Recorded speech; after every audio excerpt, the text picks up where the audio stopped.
하나님 말씀 오셨습니다. 하나님 말씀 사사기 2장 16절부터 23절까지의 말씀, 구약성경 363페이지입니다. 구약성경 363페이지 사사기 2장 16절부터 23절까지의 말씀 찾으셨으면 제가 봉독하겠습니다. 여호와께서 사사들을 세우사 노략자의 손에서 그들을 구원하게 하셨으나 그들이 그 사사들에게도 순종하지 아니하고 오히려 다른 신들을 따라가 음행하며 그들에게 절하고 여호와의 명령을 순종하던 그들의 조상들이 행하던 길에서 속히 치우쳐 떠나서 그와 같이 행하지 아니하였더라. 여호와께서 그들을 위하여 사사들을 세우실 때에는 그 사사와 함께 하셨고 그 사사가 사는 날 동안에는 여호와께서 그들을 대적의 손에서 구원하셨으니 이는 그들이 대적에게 압박과 괴롭게 함을 받아 슬피 부르짖음으로 여호와께서 뜻을 돌이켰음이거늘 그 사사가 죽은 후에는 그들이 돌이켜 그들의 조상들보다 더욱 타락하여 다른 신들을 따라 섬기며 그들에게 절하고 그들의 행위와 패역한 일을 그치지 아니하였으므로 여호와께서 이스라엘에게 진노하여 이르시되 이 백성이 내가 그들의 조상들에게 명령한 언약을 어기고 나의 목소리를 청종하지 아니하였은즉 나도 여호수아가 죽을 때에 남겨둔 이방 민족들을 다시는 그들 앞에서 하나도 쫓아내지 아니하리니 이는 이스라엘이 그들의 조상들을 지킨 것 같이 나 여호와의 도를 지켜 행하나 아니하나 그들을 시험하려 함이라 하시니라. 여호와께서 그 이방 민족들을 머물러 두사 그들을 속히 쫓아내지 아니하셨으며 여호수아의 손에 넘겨주지 아니하셨더라. 아멘. 이 시간은 사사기 7번째 강의가 되겠습니다. 성도들에게 고난은 왜 오는가라는 제목으로 하나님 말씀 증거하도록 하겠습니다. 성도들에게 고난은 왜 오는가? 제가 자주 언급하는 시편 73편에 보면 시편 73편 기자가 악인들의 형통함에 관해서 이렇게 얘기하죠. 나는 거의 넘어질 뻔하였고 나의 걸음이 미끄러질 뻔하였으니 이는 내가 악인의 형통함을 보고 오만한 자를 질투하였음이로다. 그들은 죽을 때에도 고통이 없고 그 힘이 강건하며 사람들이 당하는 고난이 그들에게는 없고 사람들이 당하는 재앙도 그들에게는 없나니 볼지어다 이들은 악인들이라도 항상 평안하고 재물은 더욱 불어나도다. 성경은요 우리에게 어떤 낭만을 얘기하지 않습니다. 성경은 마치 예수 믿으면 다 형통하고 예수 믿는 사람들은 고난 안 당하고 예수 믿으면 악인들 우리들을 괴롭히는 적들을 하나님께서 막 한순간에 다 분쇄시켜주고 그런 식으로 언급하고 있지 않습니다. 굉장히 현실적으로 기록하고 있습니다. 여러분들이 느끼는 그대로입니다. 여러분들 우리가 이 땅 살아가면서 어떻습니까? 성경은요 굉장히 낭만적이거나 무슨 환상 같은 걸 얘기하고 있지 않아요. 실제로 우리가 이 세상 바라보면서 악인들의 형통함 많이 보지 않습니까? 악한 사람들이 더 잘 됩니다. 그리고 거짓말하는 사람들이 훨씬 더 형통합니다. 우리가 하나님 말씀대로 산다고 해서 뭐 잘 되지 않습니다. 예수 안 믿고 싶어지죠 이렇게 얘기하니까. 근데 그게 사실이에요. 성경은요 우리들에게 그렇게 낭만적으로 하거나 이렇게 환상적으로 이렇게 판타지적으로 얘기하지 않습니다. 실질적으로 그렇습니다. 악한 자들의 형통함이 어느 정도로 대단하냐면 죽을 때도 고통이 없어요. 뭐 영화에서는 그렇죠. 영화에서는 악인들이 으악 하면서 막 비참하게 죽고 뭐 갈려 죽고 막 그러면서 야 통쾌하다 그러는데 현실은 안 그래요. 현실은 오히려 악한 자들이 감옥에 들어가고 현실은 의로운 사람들이 오히려 억울하게 몰리고 현실은 하나님 말씀대로 산다고 하는 사람들이 손해보고 뭐 그렇게 살고 있지 않습니까? 그 사람들은 강건해요. 병도 잘 안 걸려요. 그 사람들은 별로 이렇게 우리들이 생각하는 고난이나 재앙도 별로 없고 그들은 항상 평안하고 재물은 더욱 불어납니다. 지금 전 세계적으로 돈 제일 잘 버는 사람들이 어떤 사람들입니까? 그거 이상한 사람들이잖아요. 세계 최고의 갑부들이 다 아주 못된 놈들만 돈을 끌어 모읍니다. 그럼 우리가 이런 모습 보면서 야 세상 성경대로 안 돌아가네? 그렇지가 않죠. 성경대로 돌아가고 있는 겁니다. 시편 기자도 그렇게 얘기하고 있어요. 시편 기자도 악한 사람들이 이 땅에서 더 잘 먹고 잘 살고 형통하고 그런다는데 왜 그런지 아십니까? 그 사람들은 이 땅에서 형통하고 이 땅에서 위로받고 제가 이제 결론적으로 얘기하겠지만 저 세상에서 그의 대가 치르면서 살게 되어 있기 때문에 그렇습니다. 하나님께서는 이런 모습 보면서도 우리한테 던지는 질문이 그거죠. 너 그래도 성경대로 살래? 그래도 말씀대로 살래? 악하게 살면 훨씬 형통할 수 있어. 악하게 살면 훨씬 편하게 살 수 있어. 악하게 살면 요리조리 피해갈 수 있어 라고 그렇게 우리에게 질문 던지기도 하시죠. 그러니까 여러분 진짜 어떤 사람이 예수 믿는 거겠습니까? 솔직히요. 진짜 진리가 최고다라고 생각하지 않으면 이 땅 살아가면서 나 예수 안 믿어. 그 소리 나오게 딱 똑참이게 하나님께서 그렇게 세상을 이끌어 가십니다. 그렇지 않습니까? 이게 보면은 안 믿는 사람들이 더 행복하게 잘 살아요. 안 믿는 사람들이 더 보면은 자식들도 잘 돼요. 그런 경우가 굉장히 많습니다. 그러면 어떻게 생각합니까? 이 세상 주관자 하나님이시라는데 어떻게 그렇지? 아니 성경대로 지금 가고 있는 거예요. 성경대로요. 근데 이 시편 기자가 악인들의 형통과 반대로 온 우주의 주관자 되신 하나님의 백성들에서 뭐라 얘기냐면 맨날 고생만 직사도로 한다는 겁니다. 뭐라고요? 내가 내 마음을 깨끗이 하게 하며 내 손을 씻어 무죄하다 한 것이 실로 헛되도다. 나는 종일 재난을 당하며 아침마다 징벌을 받았도다. 마음 깨끗이 하고 손을 깨끗이 써서 무죄하다 하니까 여러분들 뭐 잘 되는 것 같죠? 오히려 시편 기자가 뭐라냐면 종일 재난만 당해요. 아침마다 맨날 징벌을 당해요. 그 성경에 나오는 뭐 선지자 이사야라든지 예레미야 하나님 말씀대로 살았더니 막 사람들이 막 떠받들어 줍니까? 그렇게 하니까 막 형통해집니까? 뭐 일이 착착 잘 풀립니까? 아니요, 고생 직사도록 합니다. 진짜 예수 믿기 싫어요 이렇게 얘기하니까. 예수 믿으라는 거예요, 말라는 거예요? 믿으라는 얘기예요. 결론적으로 믿으라는 겁니다. 근데 이 아사바시에서 하나님을 섬기며 살아가는 성도들이 가지고 있는 공통된 딜레마. 그러니까 저는 그렇습니다. 여러분들이 진짜 진리 사랑하는 거 아니면 여러분들 예수 믿는 거 때려치십시오. 이제 진리를 사랑하는 게 아니면 이 땅에서요 예수 끝까지 믿기 힘듭니다. 우리에게 있어서 보상이 뭡니까? 그리스도예요. 그리스도가 보상이라고 생각하자면 사람들이 그러죠. 천당이요. 여러분 천당이 보상이라고 생각을 하게 되면 조금 곤란합니다. 왜냐하면 나의 영원하신 기업 생명보다 귀하다 하는데 그 영원하신 기업이 천당이라고 얘기하고 있지 않습니다. 나의 영원하신 기업은 그리스도입니다. 그냥 그리스도가 좋아서 예수를 믿는 것이어야 되고 진리가 좋아서 예수 믿는 거야지. 난 진리에 정말 솔직히 아무 관심 없고요. 전 그리스도 별로 관심 없거든요. 근데 예수 믿으면 복 받고 예수 믿으면 성공하고 예수 믿으면 뭐 병 고침 받고 예수 믿으면 형통한다 그래서 예수 믿는 거예요. 그래서 그렇게 알고 예수 믿었다가 교회 떠난 사람 한둘이 아닙니다. 뭐 예수 믿으면 형통한다 그러더니 뭐 예수 믿거나 쫄딱 망했다. 나 예수 안 믿어. 그런지 제대로 번지 찾아서 가는 거죠. 그게 예수 믿는 게 아닙니다. 그걸 뭐라 그래요? 기복이 신앙. 그 복 따라가는 신앙 가짜입니다. 여러분들 제가 이렇게 말씀드릴게요. 여러분들이 예수를 진짜 제대로 믿는다고 하는데 이런 딜레마를 여러분들이 느껴본 적이 없다면 그 신앙 문제가 있는 겁니다. 아니면 성경이 틀린 것이 분명합니다. 정상적인 성도라면 그리고 정상적으로 여러분들이 하나님 말씀대로 살아간다고 한다면 우리는 이 시편 기자처럼요 예수 믿는데 이 딜레마를 여러분들 가져야 정상입니다. 이게 정상이에요. 왠지 아십니까? 제가 논리적으로 말씀드릴게요. 이 딜레마가 있어야 이 시편 기자의 말이 와닿기 때문에 그래요. 여러분들에게 이 딜레마가 없으면 시편 기자의 말은요 나하고 아무 상관이 없는 말씀이에요. 성경 말씀이 여러분한테 어떨 때 와닿는지 아십니까? 성경에 그 기록한 기자의 입장과 내 입장이 딱 오버랩 될 때입니다.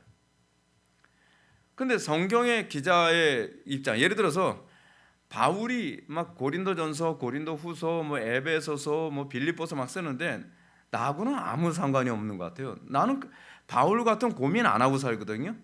나는 바울 같은 고난이 없거든요. 나는 바울과 같은 딜레마가 없어요.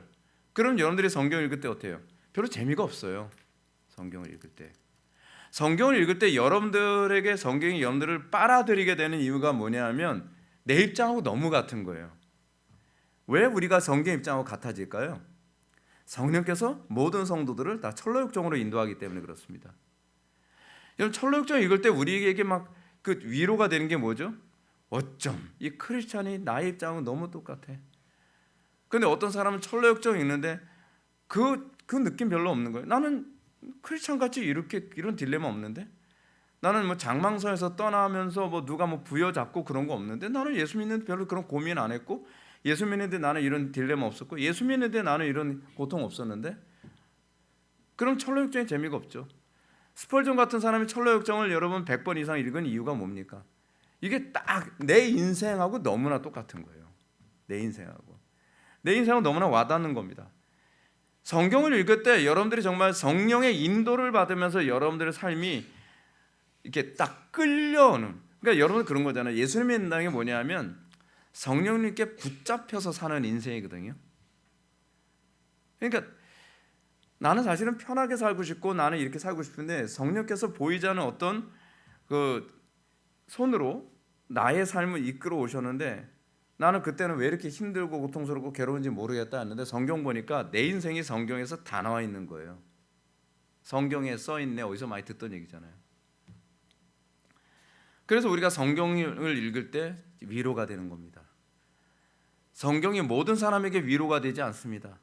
성경이 모든 사람의 마음에 다 와닿지 않습니다. 성경을 읽을 때 그 성경이 나의 삶의 처지와 딱 일치한다는 걸 느끼게 되면서 아, 성경은 나를 위해서 기록됐구나라는 걸 동의하게 되는 거죠. 나를 위해서. 오늘 본문은 이런 딜레마를 겪으며 살아가는 성도들에게 어느 정도 해답을 주리라 생각을 합니다. 오늘 본문은 이렇게 시작됩니다. 16절과 17절을 보시겠습니다.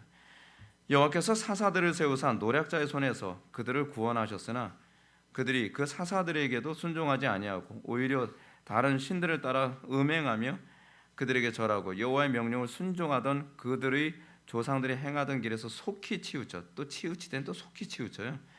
속히 치우쳐 떠나서 그와 같이 행하지 아니하였더라. 가나안 땅이 어떤 땅입니까? 평화의 땅, 안식의 땅. 그래서 샬롬의 땅이잖아요. 그렇죠? 근데 가나안 땅에서 누려야 될 게 뭡니까? 안식 아닙니까? 평화 아닙니까? 근데 가나안 땅에서 이스라엘 백성들이 평안이 없습니다. 여러분들 예수를 믿으면 평안해야 되는 건 아닙니까? 제가 말씀드린 평안은 여러분들이 생각하는 평안하고 좀 다를 수 있습니다. 그 평안이라고 하는 것은 하나님과의 관계 안에서의 평안입니다. 세상에서는 평안은 없습니다. 세상에서 너희가 환난을 당하나 담대하라 내가 세상을 이겼노라.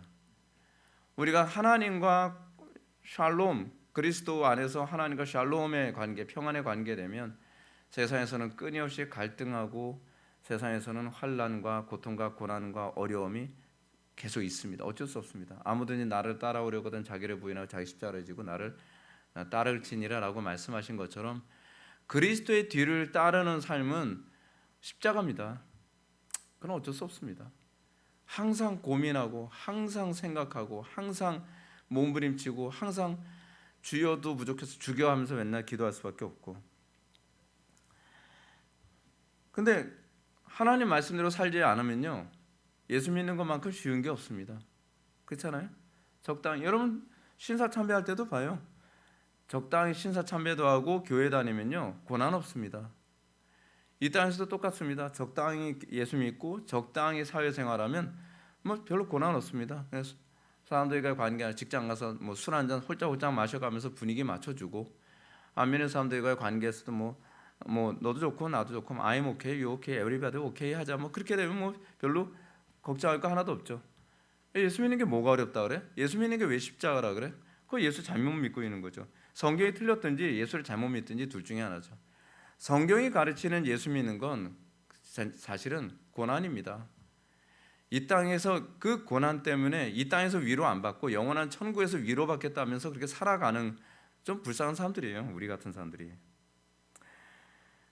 그런데 여기서 이제 이스라엘 백성들에게 이 평강이 없는 이유를 이렇게 제가 지금 이스라엘 백성들이라고 얘기하고 있습니다. 이스라엘 백성들이라는 얘기는 아주 제한적인 사람을 얘기하는 겁니다. 택함 받은 백성, 구원받은 백성. 그러니까 하나님의 택함 받은 백성인데 적당히 타협하면 평강이 없어요. 하나님의 백성들도 죄짓고 살잖아요.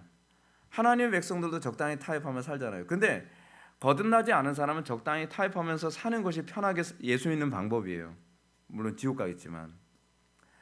근데 진짜 구원받은 사람, 하나님의 택함 받은 백성이 적당히 타협하면서 그 유사 그리스도인들하고 비슷하게 술 홀짝홀짝 마시고 적당히 맞추면서 살아가잖아요. 그러면 세상은 좀 편안하게 놔둘지 모르는데 하나님이 가만히 안 놔두세요. 그래서 아주 인생 피곤하게 사는 거죠. 그래서 여기서 보게 되면 이스라엘 백성들이 하나님의 말씀을 청종하지 않고 가나안 족속들이 섬기던 우상들을 음란하게 섬겼더라. 왜 섬겼을까요? 가나안 족속들은 우상 숭배하니까 잘 먹고 잘 사는 거예요. 여러분들 그렇지 않나요? 우리가 안 믿는 사람들을 보면서 어떤 생각합니까?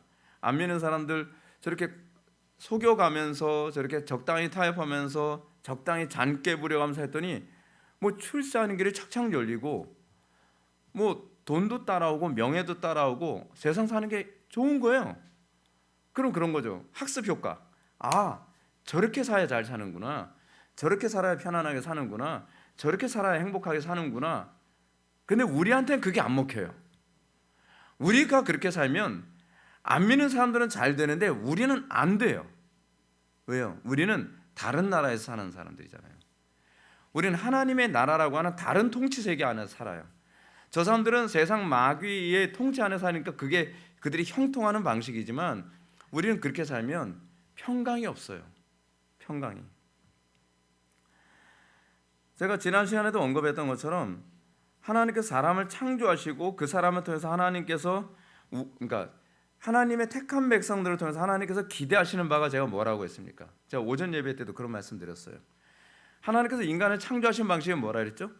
하나님께서 우주 만물을 다 창조하실 때 말씀으로 창조하셨는데 제가 요즘에 많이 묵상하는 부분이라 제가 자주 말씀드립니다. 그리고 여러분들도 많이 묵상하길 바라요. 이 부분에 대해서. 하나님께서 우주 만물을 창조하시고 다른 건 다 말씀으로 창조하시는데 사람만은 말씀으로 창조하시지 않으시고 친히 빚으셨자 그랬죠.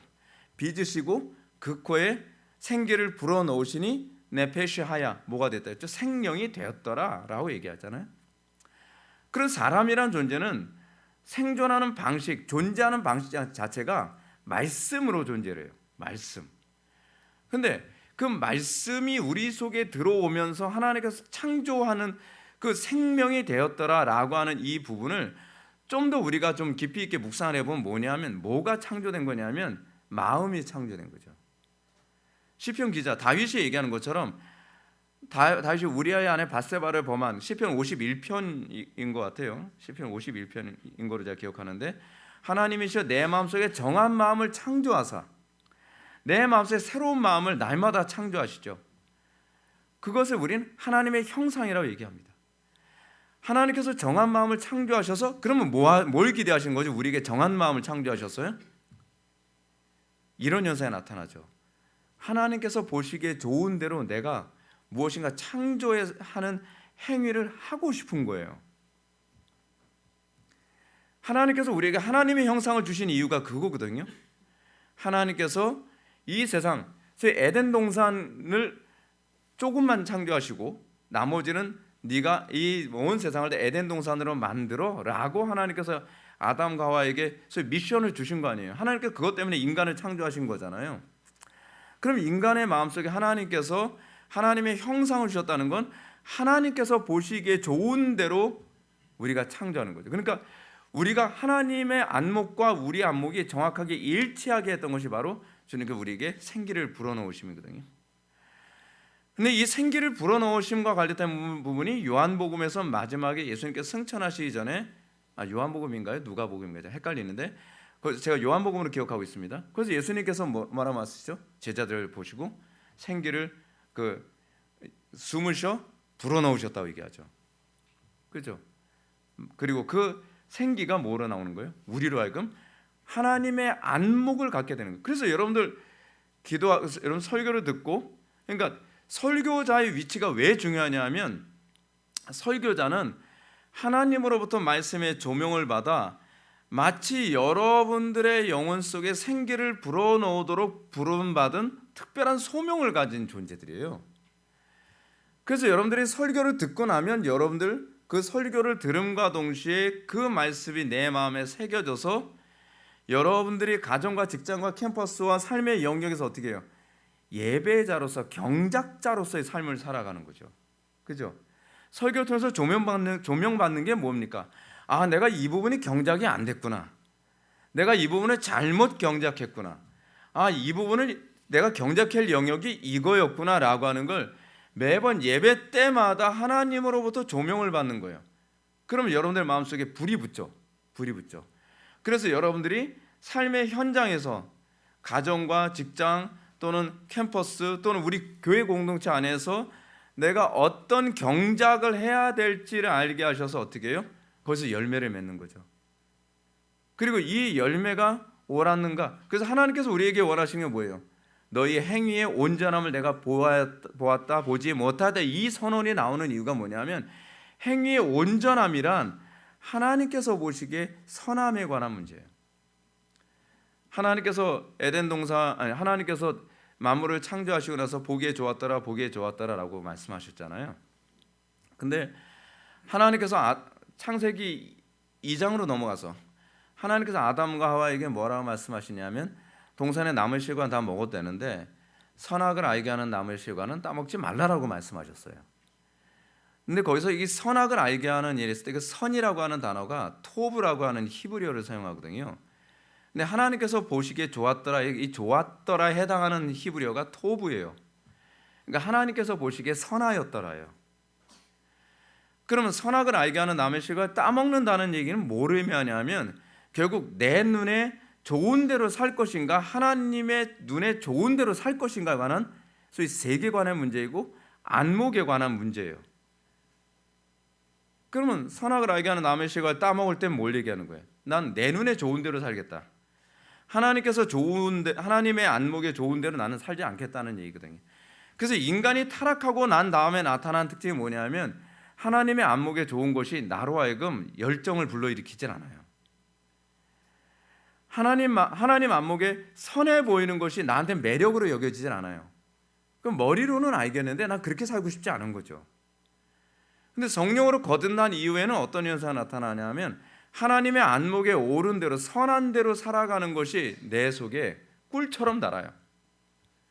그리고 그 말씀대로 살고자 하는 새로운 열정이 생겨서 그것으로 하여금 경작행위를 통해 하나님의 창조행위가 인간의 노동을 통해서 일어나게 하신 거죠. 그래서 그것이 바로 하나님의 말씀과 열매의 관계예요. 하나님의 말씀과.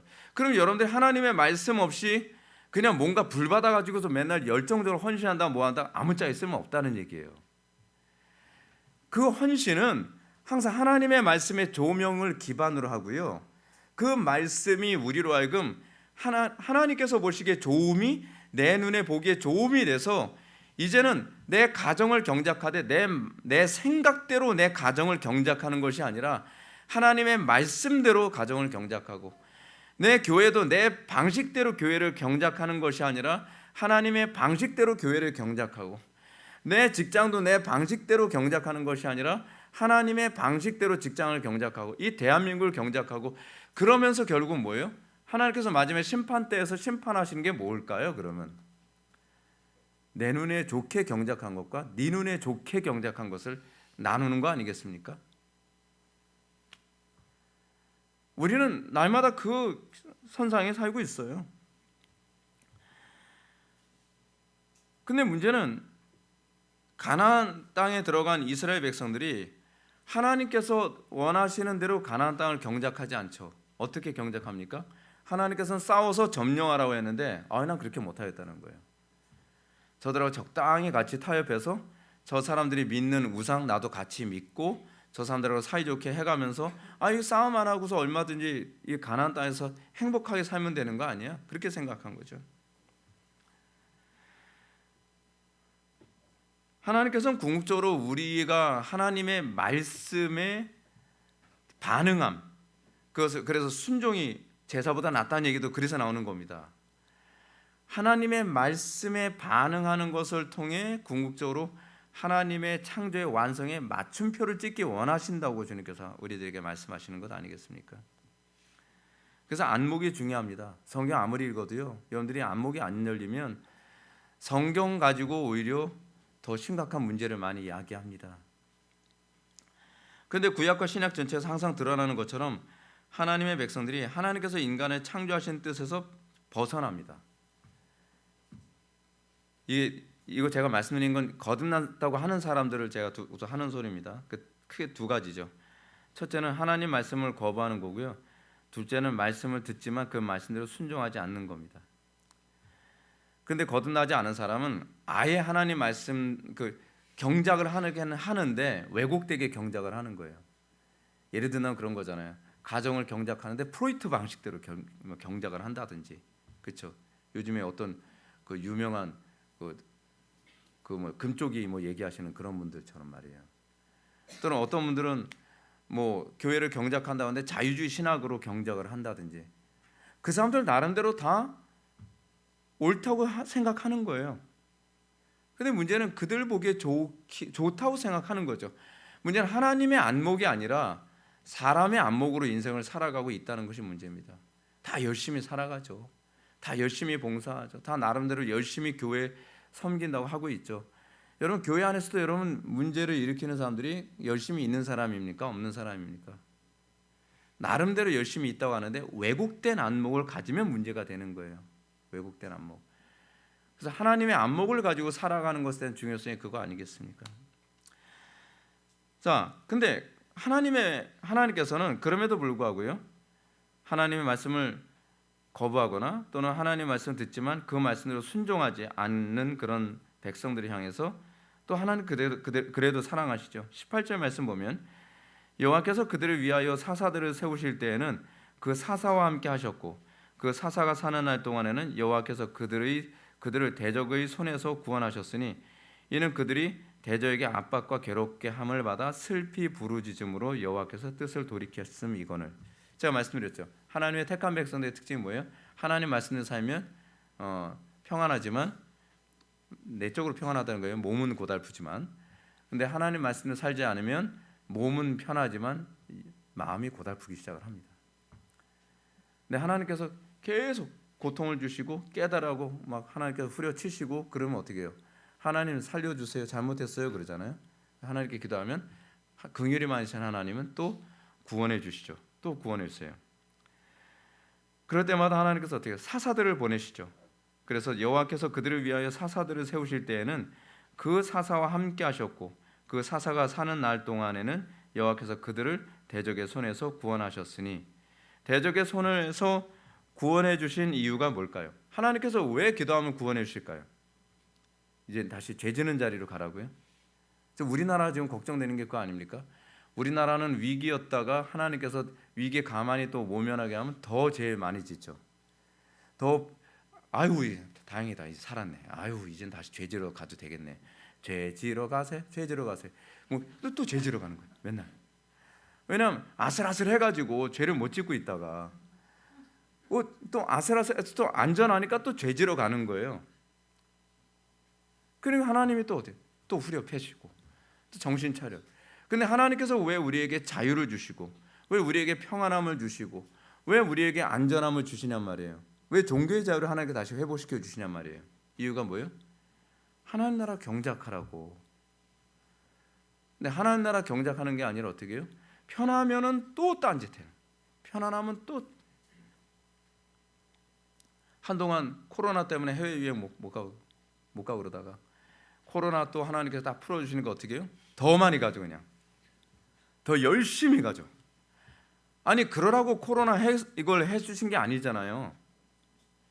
하나님, 우리가 하나님 앞에 바로 서지 못해서 코로나 때문에 우리가 막 이렇게 예배의 자유도 막 통제당하고 이랬는데 하나님께서 우리에게 예배의 자유를 주셨으니까 이제 예배 진짜 잘하겠습니다. 더 온전히 예배를 해야 되겠습니다. 그렇게 하시죠. 어우 이제 살았네. 이제 주일날이고 나발이고 그냥 아무 때나 막 가야지. 그래서 오히려 사방으로 더 놀러 가기 더 바쁜 거예요. 그럼 하나님께서 어떻게 해요? 또 후려 패실 수밖에 없죠. 이건 사랑입니다. 매는 사랑입니다. 우리 문제는 자꾸 이게 문제가 이겁니다. 소명을 망각한다는 게 문제입니다. 숨 돌릴 듯 하면 소명에서 떠나요. 좀 살만하면 소명에서 떠나요. 여러분들, 우리의 삶 속에서 문제가 있을 때 우리는 그러잖아요. 하나님 이 문제를 해결해 주시오. 우리는 항상 문제 해결에 항상 급급하잖아요. 그럼 하나님께서 불쌍히 여기셔서 문제를 해결해 주세요. 근데 왜 이 문제가 생겼는지는 생각을 안 하잖아요. 그렇잖아요. 마치 이게 적절한 표현인지 모르겠는데 내가 맨날 음식 먹는 걸 뭐 단 거고 뭐고 막 아무거나 막 먹고 불규칙적으로 식사하고 운동 안 하고 그래서 그래 당뇨가 걸렸어요. 그러면 그 다음에 어떻게 해요? 당뇨가 일단은 당뇨부터 치료해야 되겠죠, 그렇죠? 당뇨 치료 딱 되면 그 다음부터는 어떻게 해야 돼요? 음식 조절하고 운동 시작해야죠. 근데 어휴 당이다, 다 났으니까 다시 또 먹어야지. 그래서 막 엄청 단 거 많이 먹고 뭐 또 운동 안 하고 디비 자고 그냥 그러면 어떻게 해요? 당뇨가 더 심해지겠죠. 그러면 사사 의사를 또 보내서 열심히 또 고쳐주겠죠. 고쳐서 어휴 살아내, 더 열심히 먹어야지. 이게 계속 악순환. 이게 오늘날 이 시대 교회의 모습이고 사사기 시대의 모습이에요. 하나님께서 고쳐주셨으면, 하나님께서 위기를 모면하게 해주셨으면 거기서 뭔가 교훈을 얻어야 되잖아요. 근데 교훈을 못 얻어요. 또 다시 돌아가고 소명으로 돌아가라고 하나님께서 하시는 건데 소명을 생각하지 않는단 말이에요. 왜 하나님께서 이스라엘을 선택하셨고 왜 하나님께서 이스라엘을 그 가나안 땅, 젖과 꿀이 흐르는 가나안 땅으로 보내셨을까? 우리는 다 그렇게 생각하잖아요. 그래서 행복하게 잘 먹고 잘 살라고. 가나안 땅에서 그렇게 살라고 가나안 땅 보냈다고 생각하지 않습니까? 풍요의 땅, 맨날 강조하는 게 그러죠. 젖과 꿀이 흐르는 땅. 아니 핵심 포인트는 젖과 꿀이 흐른다는 데가 아니라니까요. 거기를 성전으로 만들라고 보낸 거거든요. 에덴 동산과 가나안 땅은 공통점이 있죠. 성전의 모티브를 가지고 있어요. 그래서 가나안 땅 들어갈 때도 어떻게 들어가요? 동쪽으로 들어갔잖아요. 아담과 하와가 쫓겨난 곳, 그 입구가 어디죠? 동쪽이잖아요. 그게 성전 모티브거든요. 성전의 입구는 항상 어느 쪽에 있어요? 동쪽에 있죠. 그러면 하나님께서 그 죄악으로 가득한 가나안 땅에 들여보내실 때는 거기를 정화하고 가나안 땅을 성전으로 만들라고 보낸 거. 그것이 그들의 소명이거든요. 근데 그거를 망각하는 거죠. 왜 선택받았는가? 인간 타락의 본질이 뭡니까? 인간 타락의 본질이 도덕성입니까? 아니에요. 인간 타락의 본질은 도덕성이 아니에요. 본질은 소명입니다. 우리는 자꾸 도덕으로 따지잖아요. 윤리 도덕. 바리새인들이 윤리 도덕 굉장히 잘 지켰죠. 그렇죠? 근데 그들의 문제가 뭐죠? 소명감이 없죠. 내가 왜 이 율법을 지켜야 되는지 그 인식이 없어요. 율법을 지키는 이유가 뭐죠? 하나님의 영광을 위해서 율법을 지키는 것이지 내가 다른 사람보다 탁월한 윤리의식을 가진 사람이라는 걸 뽐내기 위해서가 아닌 거죠. 그리스도인들에게 윤리와 도덕이 중요한 이유가 있습니다. 그 이유는 하나님의 소명을 감당할 때 하나님의 방식으로 감당해야 되기 때문에 윤리와 도덕이 나올 수밖에 없는 거예요. 이런 차원에서 소명과 도덕성이 같이 가는 것은 당연한 거죠. 근데 본질은 도덕이 아니라 윤리 도덕이 아니라 소명이라니까요. 소명. 그러니까 여러분들 예수를 믿었다고 한다면 소명감이 있어야 돼요. 난 뭘 위해서 예수 믿는가? 여러분들이 이 교회에 왔다고 했을 때 나는 이 교회를 하나님께서 나를 이 교회에 보내신 소명이 무엇인가? 우리는 대부분 교회를 찾는데 어떻게 찾죠? 소명을 따라서 교회를 찾는 게 아니라 좋은 교회 없나로 찾잖아요. 물론 좋은 교회 찾아야죠. 나쁜 교회 가시면 안 됩니다. 틀림없습니다. 근데 교회도 소명지고요. 결혼도 소명입니다. 자녀도 소명입니다. 이걸 다 소명의 관점에서 봐야 돼요. 그래서 그 소명 안에서 제가 결혼하면서도 그런 생각이 어떻게 내 가정을 성경적으로 할까에 대한 저는 소명지로 봤거든요. 제 목회도 어떻게 하든지 그냥 내가 목사가 됐으니까 많이 사람들 긁어모으다가 아니라 제 소명으로서 생각하는 것. 자녀를 낳으면서도 제 자녀들을 소명으로 바라보는 것. 여러분들의 직장도 여러분들의 소명으로 바라봐야 되고 여러분들이 좋은 어떤 사회적 위치가 있게 됐을 때 안 믿는 사람들은 출세로 바라보지만 또는 어떤 생존을 위한 수입의 근원으로 바라보지만 우리는 소명으로서 여기 통해서 어떻게 하나님께 영광 돌릴까를 우리는 생각해야 되는 거죠. 그게 세상 사람들과 우리가 세상을 바라보는 관점의 차이입니다. 하나님께서 아담과 하와를 창조하신 이유는 에덴 동산을 완성해서 결국 창조의 완성이라고 하는 소명을 부여하신 거거든요. 창조와 동시에 아담과 하와는 소명으로 세상을 바라보게 된 겁니다. 그래서 소명을 떠나면 자동적으로 도덕적 타락이 동반돼요. 도덕적 타락이 나오는 이유는 소명에서 떠났기 때문에 나타나는 겁니다. 소명에서 떠났다는 걸 잘 보여주는 거죠. 이스라엘이 자꾸 우상 숭배에 빠지고 하나님과 우상을 겸하여 섬긴 이유는 구원의 본질이 무엇인지 모르기 때문에 그렇습니다. 구원의 본질은 하나님의 창조 완성에 헌신하는 거였거든요. 하나님께서 이스라엘을 선택하신 목적은 거기서 행복하게 사는 것이 아니라 가나안 땅을 성전으로 만드는 것, 그걸 그림자로 보여주는 거죠. 가나안 전쟁은 신약에서 성도가 하나님 나라 경작을 위해 허용해 주신 사명을 어떤 방식으로 살아갈 것인가에 관해서 보여준 그림자예요. 그런데 사사기에서 이스라엘의 문제는 가나안 땅 정복을 자꾸 등한시합니다. 전쟁하기 싫다는 거죠. 그 여러분 동의되지 않나요? 여러분들 가정을 하나님의 나라를 만들기 위해서 가정에서 싸우는 거 싫잖아요. 교회에서 싸우는 거 싫잖아요. 직장에서 싸우는 거 싫잖아요. 캠퍼스가 싸우는 거 싫잖아요. 다 똑같아요. 제가 좌파와 우파가 싸우는 이유에 대해서 제가 말씀드린다면 이렇습니다. 좌파가 여러분들 광장에 나와서 시위하는 이유가 뭔지 아십니까? 생존 때문이에요. 우파가 광장에 나오는 이유가 뭔지 아십니까? 생존을 포기하기 때문에 나와요. 그러니까 좌파들은 자기의 카르텔이 대부분 있거든요. 여기서 내가 이 부분의 부정과 비리가 폭로되어지거나 이 부분이 밀리게 되면 좌파 카르텔이 다 무너지니까 수입이 다 끊겨버리는 거예요. 그래서 수입을 지켜내기 위해 싸우는 거예요. 그래서 나와요. 근데 보수주의자들은 왜 광장에 잘 안 나오는지 아십니까? 광장에 나오려면 내 생존을 포기해야만 나올 수가 있어요. 내 사업을 포기해야 되거나 장사를 포기해야 되거나. 그래서 이게 그리스도인들이 이 땅을 살아가는 방식하고도 되게 흡사합니다.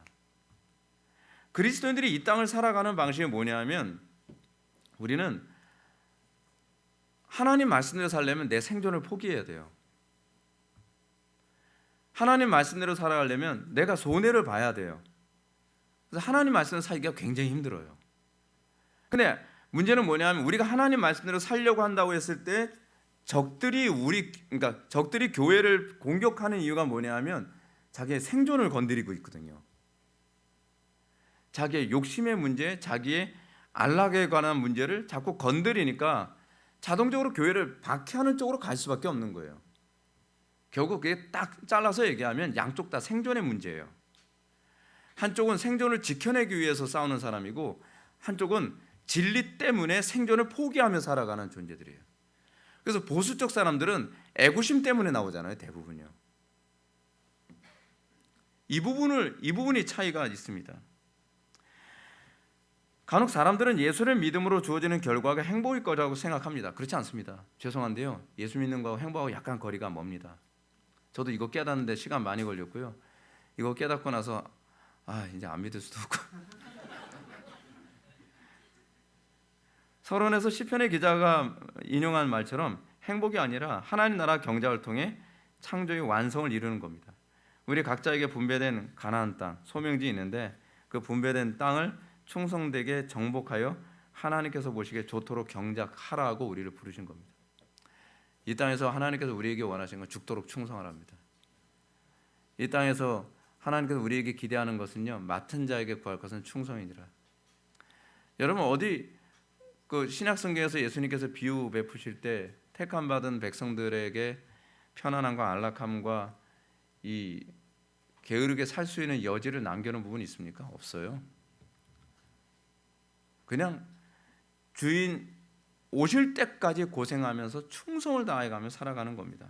그 마지막 때 주인이 오시면 그 눈에서 눈물을 씻겨줄 걸 믿고 이 땅에서 열심히 경작하는 겁니다. 그래서 이 경작이 아무래도 창세기에서 경작이라는 표현을 사용했기 때문에 신약에서도 예수님께서 주로 사용하신 것은 포도원 품꾼 비유라든지 그렇지 다 노동의 비유를 이렇게 표현합니다. 사실은 그게 예배입니다. 그게 다 예배와 관련된 우리가 이 땅에서 살아가는 건 다 예배자로 살아가는 거죠. 그래서 예수 믿고 살아가는 사람들에게 고난이 있습니다. 이 고난의 종류는 한 세 가지가 됩니다. 첫째는 하나님 나라 건설을 위해 싸우는 고난, 그렇죠? 우리가 이 땅에서 그것 때문에 고난 받죠. 두 번째는 하나님 나라 건설을 위한 일꾼으로 만들어지기 위한 연단의 고난. 그렇잖아요. 여러분들 군인이 전쟁터에 나가는데 훈련 안 되고서 전쟁터에 나가는 법이 있나요? 똑같아요. 하나님께 쓰임 받는 사람들은 쓰임 받기 위해 연단 받는 고난이 있습니다. 빡십니다. 아주 그냥 빡셔요. 근데 그 빡신 것도 이제 각자 좀 차이가 있죠. 포지션마다 좀 차이가 있습니다. 그러니까 예를 들어서 뭐 포병대면 포병대들이 가지고 있는 그 고생하는 게 다르고 또 일빵빵 그 일반 그 보병들 받는 그 고난도 다르고요. 저같이 조교인 사람은 조교가 받는 또 고난이 또 다르고 또 특수부대는 특수부대가 받는 고난이 또 다르고 다 다르죠. 그렇죠? 근데 저는 영적인 부분에서 제 포지션이 뭐예요? 목사니까 이 포지션이 좀 약간 빡셔요. 그러니까 이쪽에서는 좀 고난이 좀 많이 있죠. 근데 그 고난은 잘못했다 잘했다에 관한 문제가 아니라 그 전쟁터에서 싸워야 되니까 거기에 마땅한 포지션에 맞는 트레이닝을 하는 거예요. 트레이닝을. 그래서 우리에게 이런 고난이 있습니다. 마지막 세 번째 고난은 뭐냐면 하나님 나라 건설을 게을리할 경우 하나님으로부터 오는 징계 고난입니다. 징계.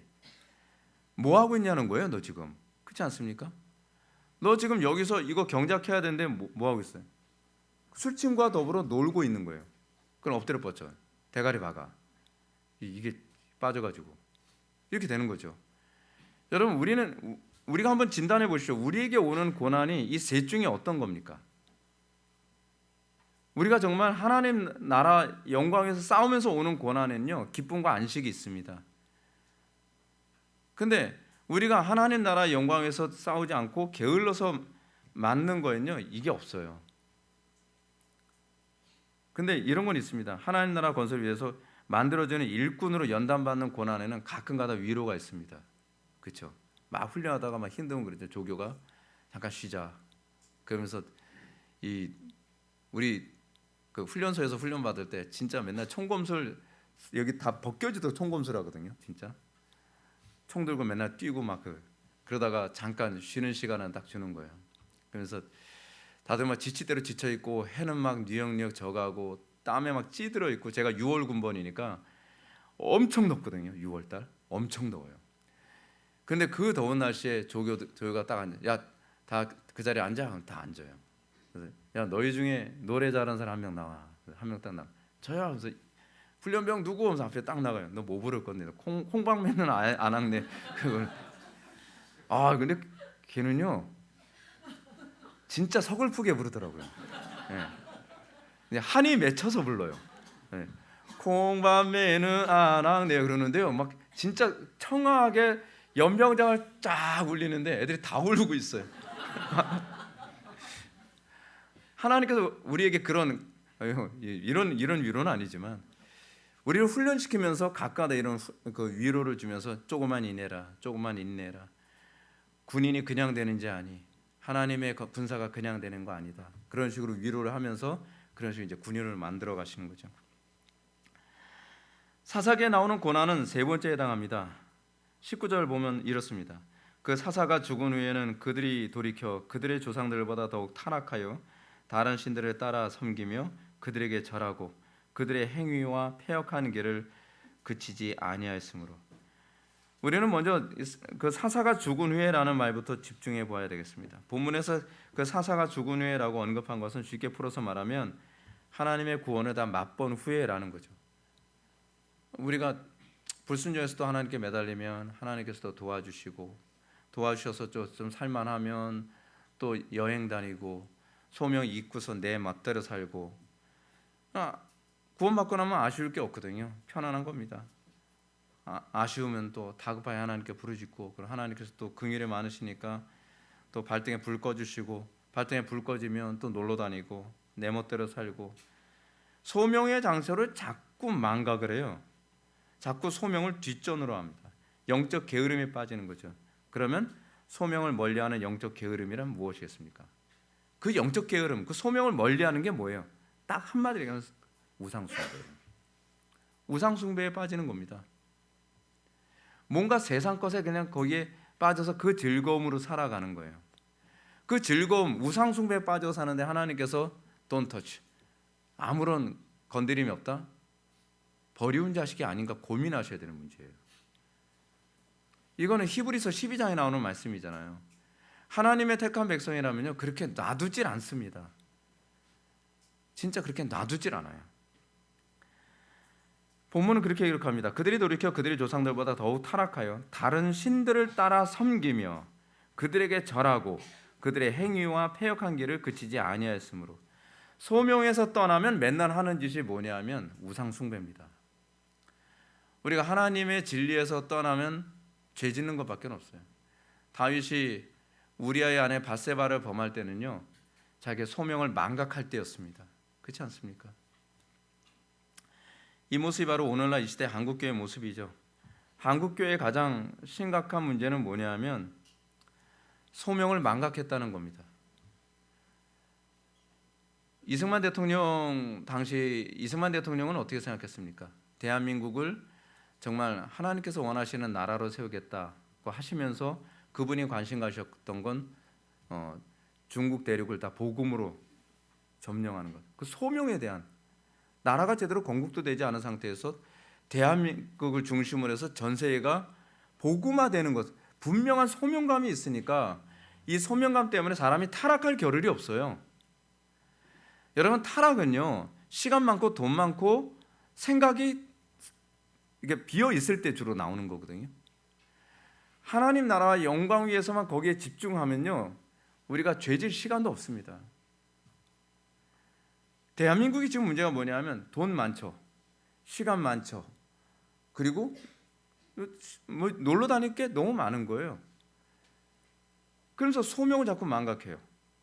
맨날 오늘은 어느 맛집 갈까, 오늘은 어디로 놀러 갈까, 소명에 대한 건 하나도 없어요. 맨날 해외여행 떠나고 사치와 낭비와 쾌락에 빠져서 살아가고, 하나님 나라 건설에 힘쓰라고 하나님께서 이 모든 풍요와 종교의 자유를 주셨고, 그리고 우리에게 여러 가지 좋은 여건을 주셨잖아요. 그런데 이 여건을 하나님 나라와 영광에서 쓰라고 주신 여건을 죄 짓는 데 쓰고 있는 거예요. 그럼 하나님께서 한심하게 보시겠죠. 야, 너희들에게 종교의 자유 왜 줬지? 너희한테 자유 왜 줬어? 너희한테 내가 왜 풍요를 줬지? 여러분, 이승만 대통령이 우리 대한민국 풍요를 달라고 기도했다 그러잖아요. 기도 제목이 다 이루어졌거든요. 그 중에 하나가 하나님 우리나라가 선진국이 되게 해주십시오, 경제 대국이 되게 해주십시오, 그런 거거든요. 근데 왜 경제 대국 되게 해달라고 기도했겠습니까? 그래야 선교를 하고 그래야 하나님 나라의 그 소명을 감당하니까요. 근데 이 후손들, 우리는 그거 가지고 뭐 하고 있죠? 놀러 다니게 바빠요. 이번에도 이 연휴가 생겼잖아요. 그 명절 때 연휴 생기니까 김포공항이 무슨 고속버스 터미널 메어 터지는 것처럼 그렇게 모이는 거예요. 아, 김포공항이 아니죠. 국제공항 있죠. 인천국제공항. 하나님께서 보시기에 얼마나 한심하겠습니까? 그러라고 내가 너희들한테 경제적 풍요 줬겠니? 그러라고 너희들에게 자유를 줬겠어? 그러라고 너희들에게 건강을 줬겠어? 그러라고 너희들에게 이런 여건을 줬겠니? 우리 한번 생각해 봐야만 합니다. 하나님께서 왜 나에게 이런 경제적인 여유를 주셨을까? 그거 가지고서 어떻게 하면 이거, 우린 그러잖아요. 시간이 많으니까 야, 이거 가지고 어디 놀러 가지? 그게 아니거든요. 이 시간에 내가 어떻게 하나님 나라 영광에서 뭘 준비해야 될까? 그리고 이 시간에 내가 하나님 영광에서 내가 뭘 해야 될까? 그 생각하면 시간이 많지가 않아요. 하나님께서 우리에게 재물을 많이 주셨으면 이 돈 가지고 어떻게 쓰라고 하나님께서 나한테 이 재물 주신 거지? 누구를 도우라고? 어떻게 섬기라고 하는 것일까? 근데 그런 생각 하나도 안 하죠. 아, 이 돈 가지고 내가 뭘 사 입고 뭐 하고 하나님께서 야, 너 수준이 그 정도밖에 안 되니? 그러지 않겠습니까? 그러니까 우리는 이 하나님께서 주신 이 부분에서 소명을 외면하니까 우상 숭배의 기회로 삼습니다. 시간이 많으면 더 많이 하나님께 헌신해야 되는데 더 게으름에 빠져 살고, 많은 돈으로 쾌락과 사치와 낭비와 정신을 쏟으며 살고, 마치 주인이 일하라고 맡긴 사업 자금 가지고 어떻게 해요? 그 자금 가지고서 내가 허랑방탕하게 쓰는데 거의 다 쓰고 있는 거예요. 청지기가 아니죠. 정말 두려워야 될 것은 이겁니다. 하나님께서 심판대 앞에 우리 딱 세워놓고 나서 우리하고 계산할 날이 오게 되는 거죠. 야, 내가 너 인생 85년 줬거든. 85년 가지고 뭐 했니? 뭐 해외 여행 20년, 뭐 얼마 계산했더니 하나님 영광에서 한 게 뭐 짜투리 잠깐 짜투리 요거 가지고서 하면 정말 부끄럽지 않겠습니까? 내가 너한테 준 건강, 내가 너한테 준 재물, 내가 너한테 준 젊음, 너 젊었을 때 뭐 했어? 너한테 준 명예, 그거 가지고 너 뭐 했니? 너한테 지능 높게 줬는데 그 IQ 높은 지능 가지고서 너 뭐 했니? 그 지혜 가지고 뭐 했어? 그랬을 때 젊었을 땐 젊어서 놀았고요, 늙어서는 힘들어서 놀았고요. 그렇게 얘기하면 진짜 곤란하잖아요. 여러분 이거 실화입니다. 실화. 하나님 앞에 서게 되면 이거 틀림없이 나중에 계산하거든요. 계산합니다. 제발 듣고 잊지 마세요. 이거 묵상하셔야 됩니다.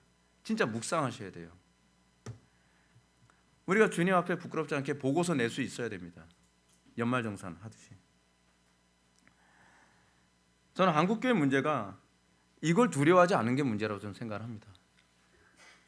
놀라운 사실은 하나님께서 우리로 하여금 하나님 나라 경작을 위해 부여하신 것들을 얼마나 제대로 활용하며 살고 있는지 최후 심판 때에서만 확인하지 않는다는 겁니다. 하나님께서는 참 친절하시게도 중간검사도 굉장히 열심히 해주십니다. 그래서 중간검사도 주님의 심판대 앞에 서기 전까지 우리가 이제 계산 착오 생길까봐 자꾸 이제 수시로 이렇게 해주세요. 업무 감사 같은 거 하시잖아요. 계속적으로 업무 감사. 연말에 하기 전에 매달 한 번씩 하자, 일주일에 한 번씩 하자. 계속 업무 감사 계속 하시죠. 업무 수행 잘 이루어지나, 소명 잘 수행되고 있나, 계속 그거 감사합니다. 그러면서 계속 뭐예요? 회개 독려하죠. 예, 보기 싫은 목사 통해서 계속 그 심판을 위한 게 아닙니다. 회개 독려를 위해서 하나님의 감사행위죠. 그리스도인들에겐 시편의 기자가 탄식한 것 같은 고난이 있습니다. 그래서 우리는 탄식합니다. 아, 내가 더 하나님 말씀대로 시간과 젊음과 명예와 이걸 제대로 사용하지 못한 것 때문에 오라 곤고한 사람이로다. 그 로마서의 표현처럼 탄식하죠. 힘들죠. 안타깝죠. 하나님 말씀대로 산다고 하는데 우리가 부족한 게 너무 많잖아요. 너무 많잖아요. 하나님 말씀대로 산다고 하는데도 되게 많은데, 하나님 말씀대로 사는데 정신줄 스위치 꺼놓고 살면 오죽하겠어요. 시편 기자의 호소처럼 우상숭배 죄 가운데 살지라도 안 믿는 사람들은 별 어려움 없습니다. 없는 정도가 아니라 형통합니다. 왜요? 그 사람들 어차피 지옥 가서 그 대가 치를 거니까. 우리는 살아갑니다. 그래서 이 땅에서 우리는 고난받고 징계받고 한따까리 하고 그러면 살아가는 거예요. 대신에 영원한 천국에서 위로받으며 살아가는 거죠. 하나님 굉장히 정확하십니다. 시편 기자의 묘사는요, 오늘날 부패한 정치가들에게 일어나는 일과 정확하게 일치하지 않습니까? 오늘날 정치가들 잘 보십시오. 우리나라 정치가들 보면 부럽죠. 그들은 이렇습니다. 그들은 죽을 때도 고통 없고 그 힘이 강건하며 사람들이 당하는 고난이 그들에게는 없고 사람들이 당하는 재앙도 그들에게는 없나니 그러므로 교만이 그들의 목걸이요 강포가 그들의 옷이며 살찜으로 그 눈이 솟아나며 그들의 소득은 마음의 소원보다 많으며 그들은 능욕하며 악하게 말하며 높은 데서 거만하게 말하며 그들의 입은 하늘에 두고 그들의 혀는 땅에 두루 다니도다. 야, 이거 제가 누구라고 딱 얘기하고 싶어요. 그냥 입이 근질근질한데 참습니다.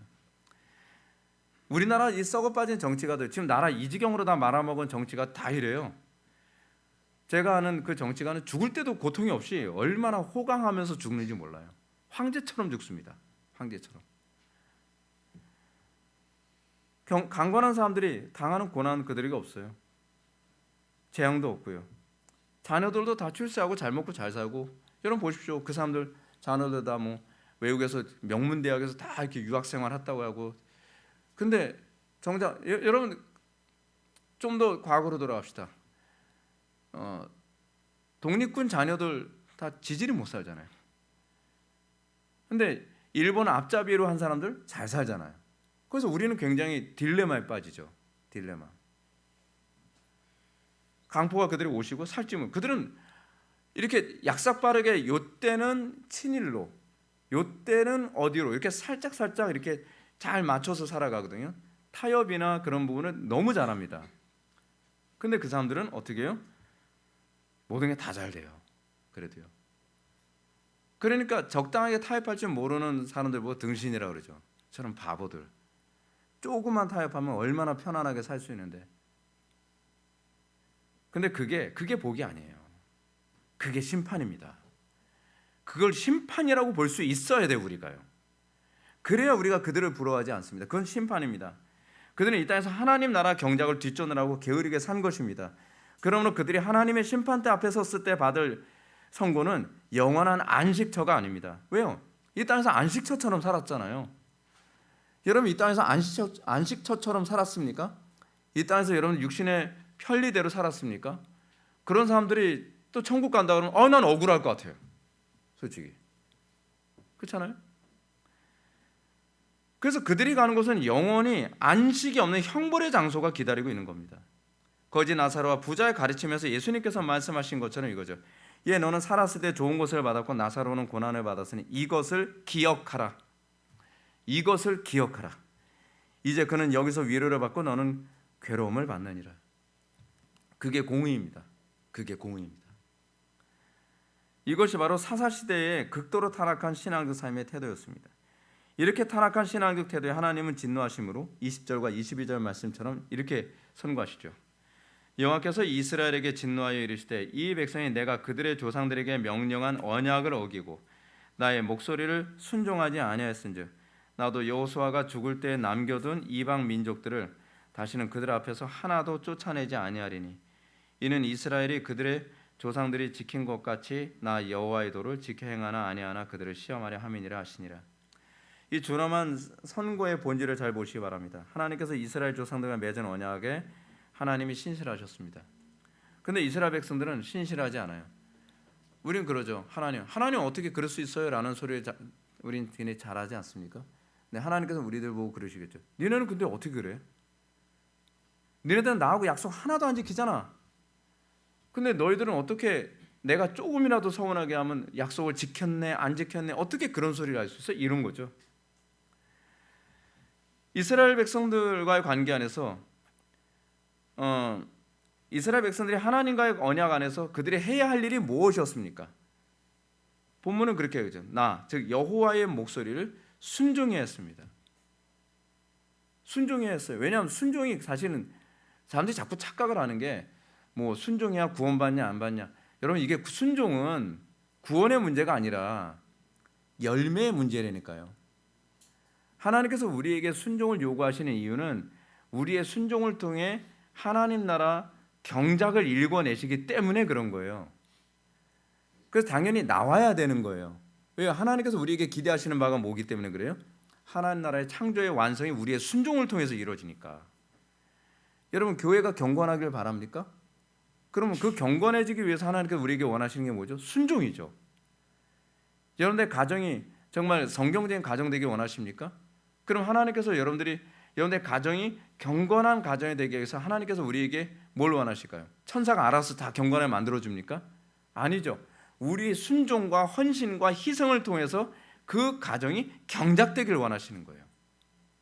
근데 안 했다는 거예요. 지금 이스라엘 백성들이. 구약의 교회나 신약의 교회들이 여호와의 목소리에 항상 귀를 기울이고 그 말씀에 따라 순종해야 되는 것은 결코 행위 구원을 말하고자 하는 것이 아닙니다. 우리가 진정으로 구원받은 하나님의 백성이라면 당연히 하나님의 창조 사역에 참여해야 되기 때문에 그렇습니다. 그러라고 우리를 구원하셨으니까. 근데 우리가 하나님 말씀에 귀를 기울이지 않을 뿐만 아니라 귀를 기울였다 하더라도 그 경작을 게을리하고 혹은 하나님의 뜻을 내 방식대로 해석해서 경작을 한다면 하나님의 형상을 회복한 사람이라 보기가 어려운 거죠. 하나님께서 우리를 구원하심으로 기대하는 것은 그리스도의 경작이 곧 나의 경작이 되는 것. 그죠?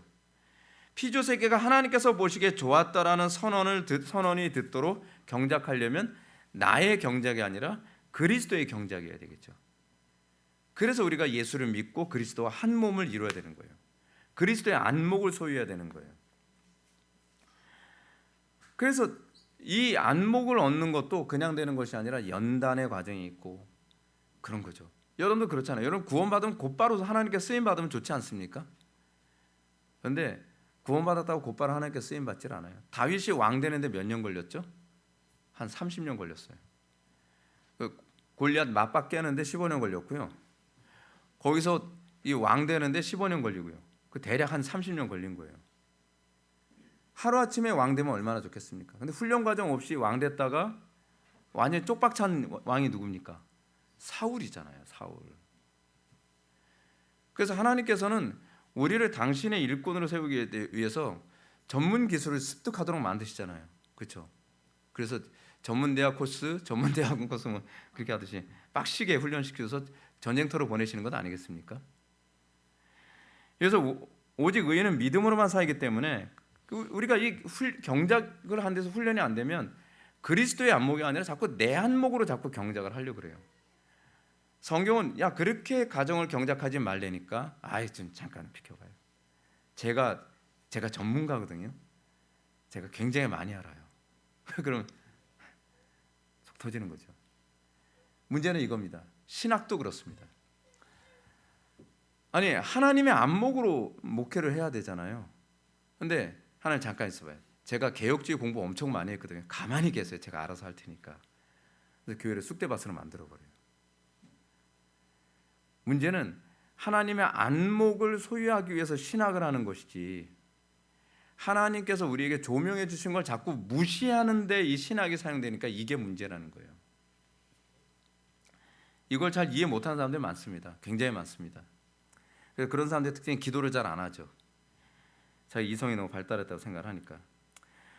이스라엘 백성은 하나님께서 맡기신 경작지를 하나님의 뜻대로 부지런히 경작하기보다는 자기 방식대로 경작하는 우상 숭배에 빠졌던 것입니다. 그래서 하나님의 징계는 나도 여호수아가 죽을 때 남겨둔 이방 민족들을 다시는 그들 앞에서 하나도 쫓아내지 아니하리니 이는 이스라엘이 그들의 조상들이 지킨 것 같이 나 여호와의 도를 지켜 행하나 아니하나 그들을 시험하려 함이니라. 여러분 이 얘기가 얼마나 무서운 얘기인지 아십니까?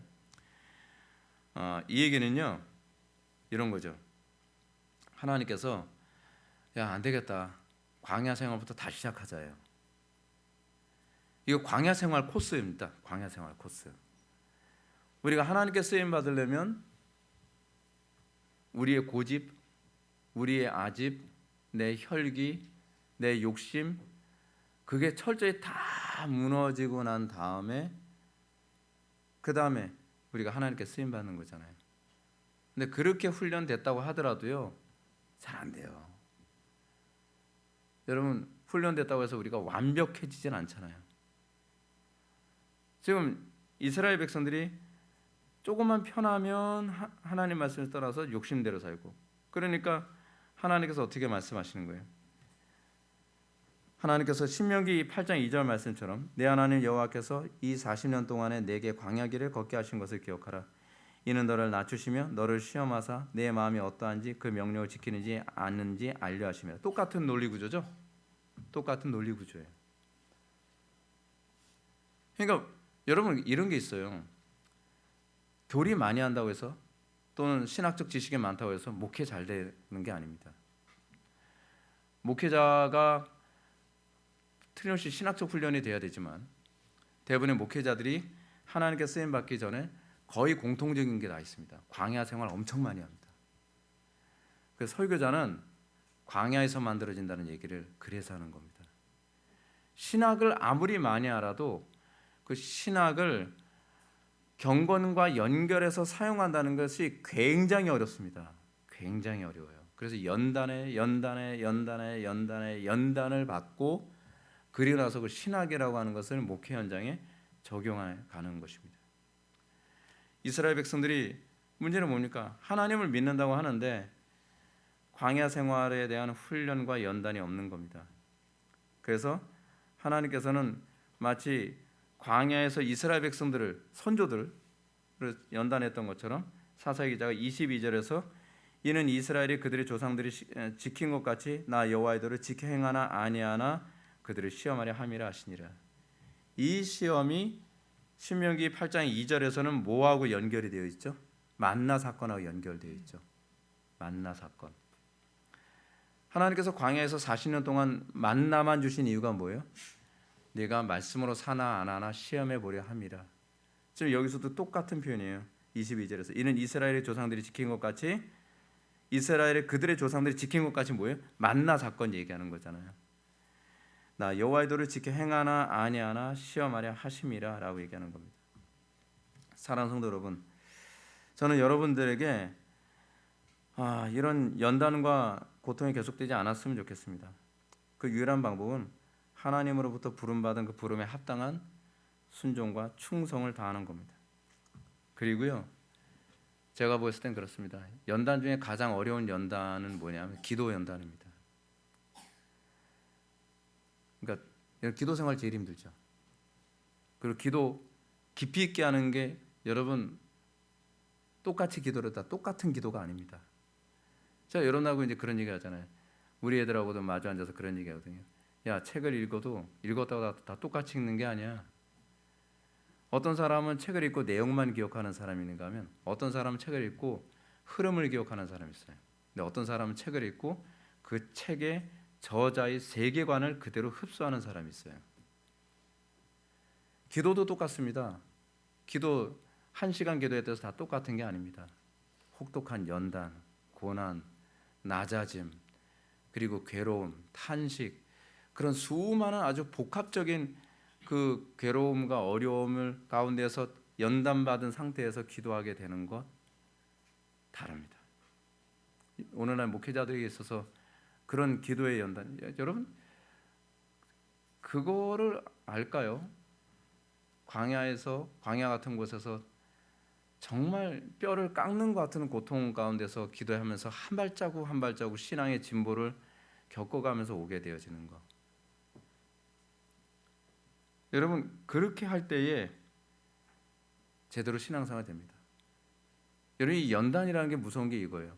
제가 우리 어머니 얘기 이제 웬만하면 잘 안 하려고 하는데 우리 어머니가 그 기도 생활을 그렇게 했잖아요. 우리 어머니가 연단을 진짜 혹독하게 연단을 받으셨거든요.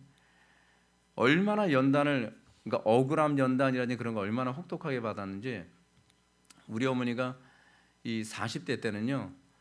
그냥 그 화병 때문에 그냥 우리 어머니 원래 얼굴이 둥그스러운 얼굴인데 그냥 턱이 뾰족해졌어요.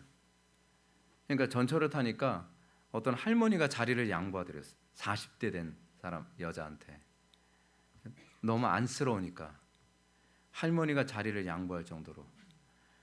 근데 그렇게 억울하고 힘들고 어려운 가운데서 하나님께서는 하나도 이 부분에 있어서 해결을 안 해주시는 것 같은 거예요. 억울함과 힘들고 어려운 것 계속 반복되고.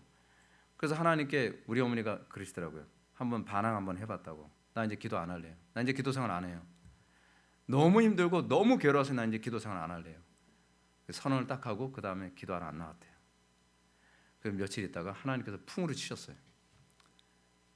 들통을 이렇게 물 있는 걸 들었는데 갑자기 몸이 우지끈하는 것 같더니 이게 반이 나간 거예요. 그래서 이제 물을 마시면 침이 그냥 다 흘러요. 그러니까 너무 비참한 거죠. 근데 그때 우리 어머니가 했던 게 뭐냐, 선택했던 게 하나님 잘못했어요. 그리고 다시 보따리 들러매고 반 푹 맞은 상태에서 기도원 올라가서 하나님께 회개기도하고 그러면서 하나님 앞에 또 씨름하듯이 기도하는 거예요. 그러면 기도한 만큼 조금씩 다시 회복됩니다. 다시 회복돼요. 근데 거의 다 회복됐는데 우리 어머니가 어느 정도까지 하나님께 안 고쳐주시냐면 젓갈질하는데 계속 손을 떨어요. 근데 이거는 일종의 표징이에요. 네가 이런 것에 대해서 잊지 말라고 남겨두신 것 같더라고요. 그렇게 훈련을 받으시니까 우리 어머니가 아버지 하고 아침 목회하시면서요 기도 생활에 단 하루도 쉬는 법이 없었어요. 그러니까 새벽 2시에 일어나서 동 틀 때까지를 평생 그렇게 사셨습니다.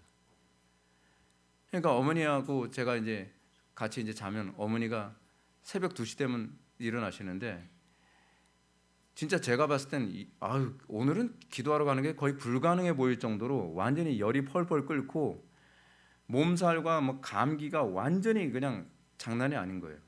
그래서 제가 어머니 보고 어머니 오늘은 바깥에 날씨도 춥고 몸 상태 안 좋은데 오늘은 그냥 주무세요. 아니 기도는 쉬면 안 돼. 기도는 쉬면 안 돼. 또 그 상황에서도 또 손바지 2개 껴입으시고 잠바 입고 위에 코트 하나 입고 그리고 이불 들고서 옥상에 그 기도실이라고 해야지 초라하게 하나 만든 게 있거든요. 거기서 밤이 새도록 시리고 추운데도 밤새도록 기도하시고 밤새도록 폐암으로 고통받는 가운데서도요. 제가 이제 자다가 딱 일어나면 새벽 2시 되면 앉아서 기도하고 계세요. 이게 훈련된 군인입니다.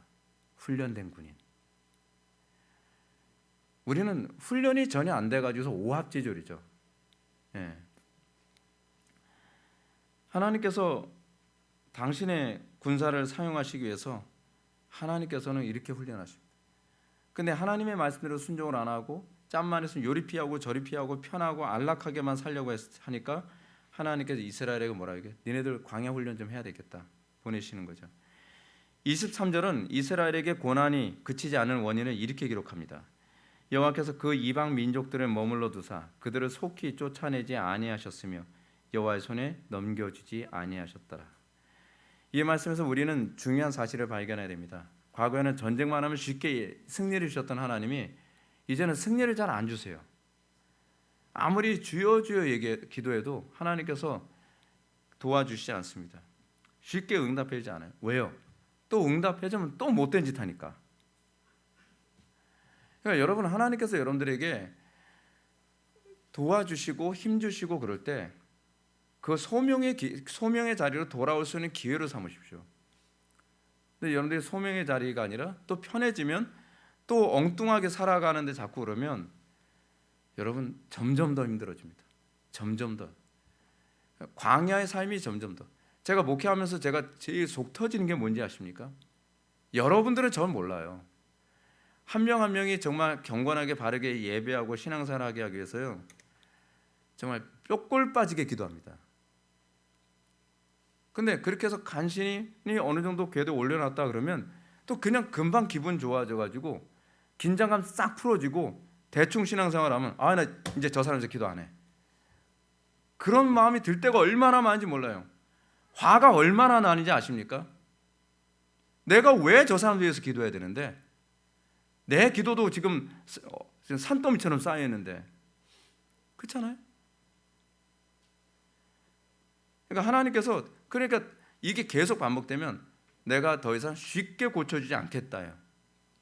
고쳐주면 또 다시 돌아오고 고쳐주면 또 다시 돌아가고 고쳐주면 또 다시 돌아가고. 이건 마치 이거와 똑같습니다. 자녀에게 시간과 용돈을 많이 줬어요. 또 돈 없다고 징징대면 또 돈 주고 그런 거죠. 근데 얘가 이상하게 필요할 때마다 이거 해줘 보니까 어떻게 해요?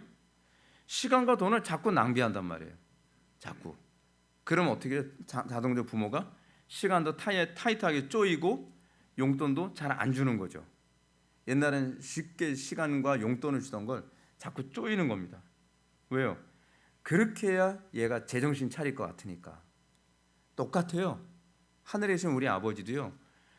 여러분들 하나님께서 여러분들에게 은혜를 부어주셨는데 은혜를 가치 없이 또 낭비하고 그 은혜를 또 가치 없이 낭비하잖아요. 은혜 잘 안 주십니다. 그래서 여러분들 우리 교회 왔을 때도요. 처음에는 은혜 잘 받았는데 요즘에 은혜가 잘 안 되네요. 그거 회개하셔야 돼요. 왜냐하면 은혜를 너무 쉽게 소멸하니까 하나님께서 은혜를 잘 안 주시는 거예요. 잘 안 주시는 거라고요. 그게. 왜냐하면 은혜는 쉽게 받는 거라고 생각하는 거예요. 은혜는요. 제가 은혜를 얼마나 힘들게 받았는지 아십니까? 근데 회중들은 이 본문 하나 이해하는 것도 김 목사는 입이 달변이라서 저렇게 설교 잘하나 보다 하는데 그거 하나 깨닫는데 얼마나 많은 뼈를 깎듯이 고민하고 힘들게 하나하나 본문을 알아서 여러분들한테 설교하면 여러분들이 오늘 좋은 설교 들었네. 그걸 잊어버리고 마는 거예요. 이걸 잊어버려요? 이거 하나 깨닫는데 나는 몇 년이 걸리고 때로는 10년 걸린 것도 있는데, 그러면 하나님께서 여러분들에게 은혜를, 그 깨닫는 은혜를 안 주시는 거죠. 아주 힘들게 광야처럼 뼈를 깎는 듯한 고통이 있어야 하나씩 하나씩 깨닫고 하나씩 하나씩 은혜가 되게 만드시는 거예요. 그건 여러분들이 회개해야 될 문제입니다. 그것이 지금 여기 이스라엘 백성들의 문제라는 거죠. 사랑하는 성도 여러분, 은혜가 풍요로울 때 은혜를 소멸하지 않고 그 은혜의 부유함에 계속 머무는 법을 배우시기 바랍니다. 하나님께서 은혜를, 지금처럼 여러분 은혜가 희귀한 때가 없습니다. 근데 하나님, 특히 우리 교회 성도들은 우리 교회에서 신앙생활 하니까 뭐 대한민국의 모든 교회들이 다 은혜가 다 풍성하고 어디 가든지 다 편하게 신앙생활하는 줄 알아요. 그렇지 않습니다, 여러분. 지금이야말로 정말 말씀과 은혜의 가뭄의 시대입니다. 특별한 은혜를 하나님께서 부어주시는 거예요. 그 은혜 부어신 것에 대해서 가치를 알 때 하나님께서 더 큰 은혜를 부어주시지, 은혜를 자꾸 소멸하게 되면 있던 은혜까지도 걷어갈 수도 있다는 두려움을 가지시기 바랍니다.